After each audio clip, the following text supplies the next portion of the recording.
நீங்கள் பார்த்து கொண்டிருப்பது தினசக்தி டிவி.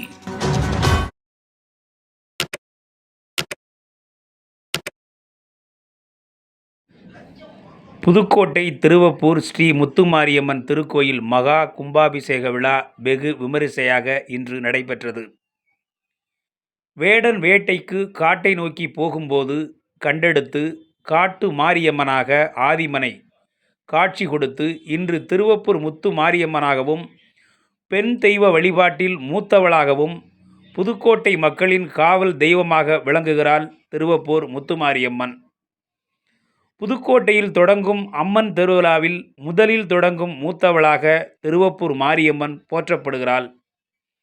புதுக்கோட்டை மாவட்டத்தில் ஆதிகாலத்தில் தொடங்கிய தாய் தெய்வ வழிபாட்டின் தொடர்ச்சிதான் மாரியம்மன் வழிபாடு. ஏற்றத்தாழ்வு இல்லாமல் அனைவரும் கொண்டாடும் வழிபாடாக முத்துமாரியம்மன் வழிபாடு உள்ளது.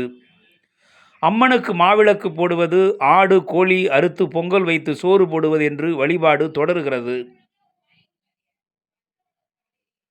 இன்று வரை பெண் தெய்வத்தை போற்றி வணங்கி கொண்டாடும் மக்களாக புதுக்கோட்டை மாவட்ட மக்கள் திகழ்கின்றனர் என்பது நமது மாவட்டத்திற்கே பெருமை.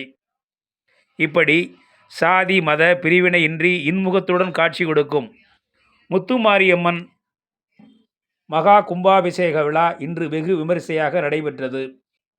பிரசித்தி பெற்ற திருவப்பூர் அருள்மிகு ஸ்ரீ முத்துமாரியம்மன் கோயில் மகா கும்பாபிஷேக விழாவில் தமிழ்நாடு இயற்கை வளங்கள் துறை அமைச்சர் திரு எஸ் ரகுபதி, புதுக்கோட்டை வடக்கு மாவட்ட திமுக செயலாளர் திரு கே செல்லபாண்டியன், புதுக்கோட்டை சட்டமன்ற உறுப்பினர் திரு வை முத்துராஜா, மேனாள் சட்டமன்ற உறுப்பினரும் இளைய மன்னருமான கார்த்திக் தொண்டைமான் மற்றும் கோவில் அறங்காவலர்கள், பல்லாயிரக்கணக்கான பக்தர்கள், ஏராளமான பொதுமக்கள் இந்த விழாவில் இன்று கலந்து கொண்டனர்.